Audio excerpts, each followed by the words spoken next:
What's up, y'all? This is Ty. I am here to review They Say It's a Big Rich Town. I just come from the poorest part. Legal or illegal, baby, I gotta make it. I'm talking about Power Book 2 Ghost. This is Season 3, Episode 5, titled No More Second Chances. Now, I know y'all, before I get into this review, I'm late. I should have been had this review up. So I do apologize for that. I should have been had it up, right? I know I've been busy. I do apologize for that. So with that being said, let me give a shout out to you lovely folks, my subscribers. Thank you. You hold me down in the comment section, especially y'all holding me down in the comment section. I appreciate that. I appreciate the comments. So shout out to those of you who are leaving comments and watching this show with me. Quentin Baptiste, Lamont Simpson, the R.C. Kroger, TySings World, Savannah Rivers or more, and all the rest of you. Shout outs to you. Shout outs to Penny and Latif as well. Let's keep this channel going and growing because a brother loves that. Thank you, thank you, thank you. Now, with that being said, let's get on down to this review of this here episode. So, Tariq and Braden are going, they're going on to Milan. They're going with having a business trip, so we leave in New York, so there's no more drama. That's what we thinking, right? So this is because Ron Samuel Jenkins said that he wanted Tariq to go. They're going to do business. They're trying to handle some business with some company over there. And Tariq speaks Italian, so they're like, let's bring him. So RSJ is really taking a liking to Tariq, and so they're bringing him over there to Italy. But then Tariq is like, what about my girl? I really didn't want to go because, my girl, we had plans this weekend. So he takes Effie with him. And I'm like, okay, this is interesting. So we see they're getting ready, going over there. She's excited because what a come up for her, right? So now she's getting to go to, this is great. And I'm like, that guilt got to be eaten up. Boy, she thinks she killed his girlfriend or, killed somebody he cared for. And now that guilt is bothering her. Like, damn, but this man taking me to Milan with him and all of that. But did y'all catch this other thing? Kiki, who works for Weston Holdings and had a fling with Braden as she's having a conversation with him, he's so busy goofing off. He drops his phone before they get on the private plane because, they're going over there rich style. Drops his phone. She picks it up, and now she is privy. She saw the little text messages. She's privy to, something going on, something shady going on. So I said, that's going to be interesting when she puts two and two together and find out what Braden and Tariq are doing at Weston Holdings. Very interesting stuff there. So anyway, we over in Milan. Things are looking beautiful. Like I said, Effie is probably feeling good about herself. Romantic. How romantic. You in Milan with your girl and all this. Everything is cool. Ain't no drama. We done did all that crime in New York. Now we could just kick back and relax. No, you can't. Because while they were sitting at the restaurant trying to have a good time and be romantic and kick their feet up, here is Noma and her henchman. And it's like, what do y'all want now, bro? What do you want? I moved that for you. I moved the guns. You threatened the kid. What do you want now? Damn, it's like you just can't get rid of this. So she basically tells them, I need you while you're here. I need you to track down one of my enemies. I need you to retrieve a listening device that Mecca placed in this guy named Lombardi's home, and it happens to be a mansion. So I said, now this is turned into some kind of spy stuff. We got to get in the mansion and get the listening device. And I'm like, okay. So I was kind of like, it's a little far-fetched. I wasn't really feeling that plot line, to be honest. I was like, okay, now we doing a little too much here. But I will say I was thoroughly entertained. So they have to go over there and they have to, how are we going to figure this out? Tariq is smart. So they somehow convince RSJ, let's go to this party. They go to the party. They're snooping around like spies now. And Braden gets caught. When Braden gets caught, then this allows Effie to get the device. And then when the guy catches her, they don't rough her up. She uses her feminine charm, goes off with him. She has the device. But Braden is caught. They beat Braden's ass. They had him locked up in there. They beat him down. Braden tried to use his, I'm a Western. He said, I know who you are, but who you working for? What you doing over here coming in that room? What are you doing? What are you up to? So it was like, okay, how they going to get up out of this?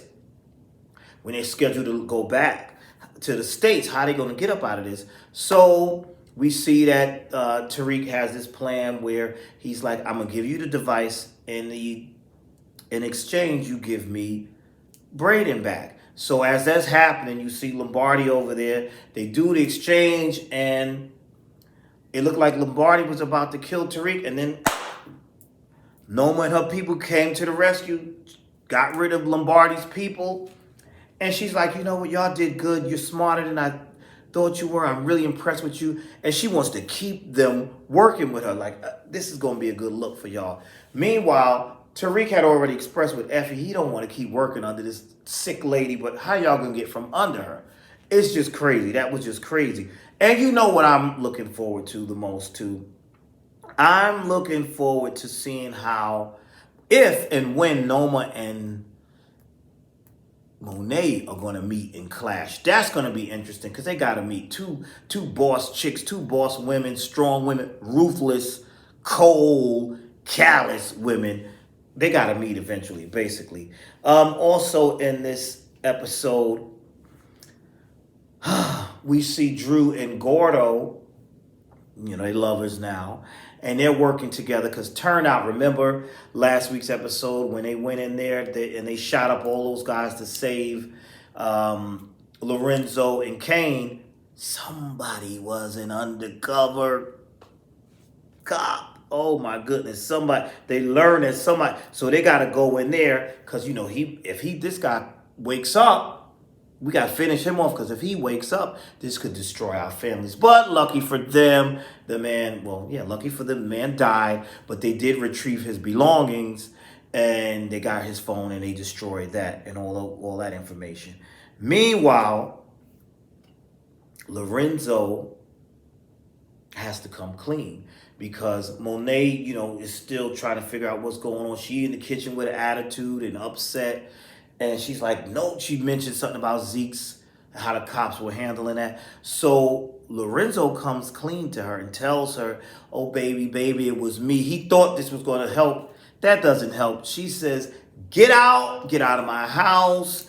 I don't want to be bothered with you. You know, she basically told him, pack his things and go. She's done with him. She's upset.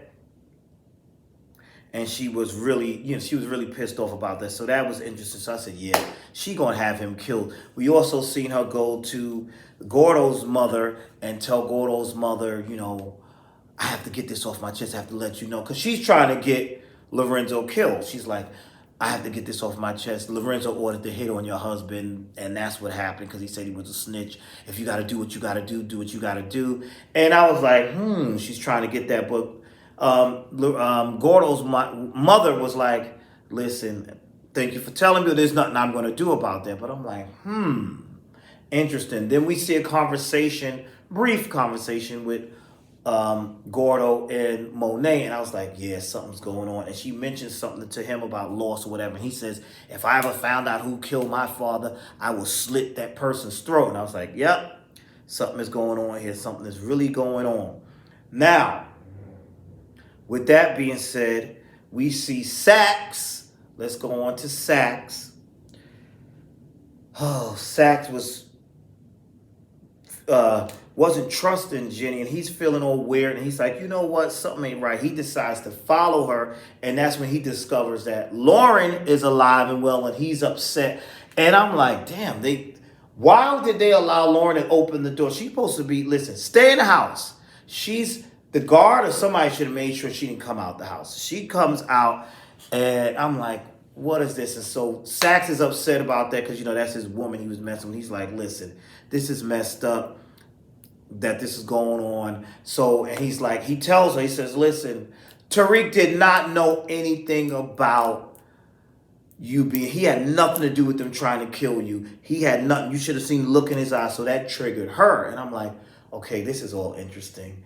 This is all very interesting. So, with that being said, it's like she's like, oh, he didn't. And I'm saying to myself, it doesn't matter at this point whether he knew or not. You are in danger and you should stay in that house. You should not be. But of course, what does she do, which we saw like towards the end of this episode? She decides, and I'm trying to figure out, how does she get out of the protective custody, to send a text message to Tariq telling him, meet me over here, whatever. He goes to meet her, and he's like, you're alive. And That scene I ain't really like either, because I'm like, what is that? And he's like, you're alive, and she's like, you tried to kill me, and he was like, I had nothing to do with that. But now he knows that, Braden and Effie, he knows about that now. And I'm like, wow. And then, of course, he goes back to the dorm and lays down with Effie. And I said, he going to kill Effie. But he didn't kill her in this episode. He got to play it cool and see what she going to say to him. Is she going to ever come clean to him? But now this is probably going to make Tariq feel like, I can't trust her. This is crazy. This is, I don't know how all of that is going to play. I don't know what's that going to be. And Tariq said he wasn't going to tell anybody that she was still alive. That he wasn't going to tell anybody that Lauren was still alive. That whole thing is tricky. I'm still going to try to figure out what they're going to do with this whole thing with Lauren. How they're going to, how that's going to work. I don't know. And now, how does because Tariq has this strong business and relationship with Braden and Effie. All that is going pretty good, but that trust is not going to be there. That trust is a little bit lost. I don't think he'll turn on Braden. I think he will definitely turn on Effie, though. I think he will really be pissed off with Effie. So I'm like, that's that. She might end up. Then, of course, we've seen what happened to Lorenzo. Monet kicked him out. Now he's out. The family's together. The Tejadas are together. And like, where's Dad? And then we go to Lorenzo. I said, yeah, he about to get killed. He had somebody did something to his tire, so he went to go change his tire. And then Gordo slit his throat. Now he's dead. And when they say that, then he texts Monet and lets Monet know it's done. And she just smiling. This woman is cold. She is cold. She said, listen, she's like, you killed my son. I got to kill you. Accident or no accident, I got to kill you. But my question is, this is definitely going to change the dynamics in the family, because now Diana is really going to feel left out in the cold, because the only one who seemed to pay her any attention was Lorenzo, Poppy, as she called her father, Poppy. That's the only one that, seemed to care. Her and Monet's relationship is estranged. I don't know. That Kane just got reconciled with him. Drew always respected him. What's going to happen? Because everything, it's all crazy. Drew's screwing this man. You screwing Gordo. Gordo killed your father. Like, there's so much twists and turns on the show. So what is that going to do to this family? I think that's going to affect this family, their relationship, if they find out, or when they find out about what Monet put in place, because she's behind that. I think it's going to tear the Tejada family apart. But like I said, I'm also looking to see what's going to happen with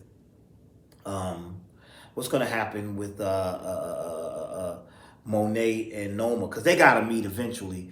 They definitely have to meet. That's really. And then Sax with his situation, and he's all hurt and all that. That's interesting too. What's going to happen with that? I don't know. And then we have Sergeant Blanca, Jenny Sullivan, and this Rico case, and how they're going to try to. It's just so many twists and turns. The show is so good, so much going on. And Sax is upset now with Jenny because of the whole thing, her keeping things from her, basically her keeping the fact that Lauren was still alive from him. So it's a lot that's going on that's going to be really interesting. So we got to see what's going to happen and how these things are going to turn out. And like I said, it was a good episode, and I can't wait to see what's going to happen next week. And that's that. So, because back on Sax, because Sax is probably feeling more upset with Jenny, because he's doing things for her and she's keeping him out on the dark on things. And he's over here giving her information on Davis and all of that stuff. And then she's withholding information from him.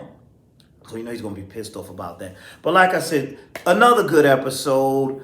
Very entertaining. Lots going on. Let's see what's going to happen next week. That's all I got for now. Thank you for watching. Please like, comment, and subscribe. And I will see you in the next video.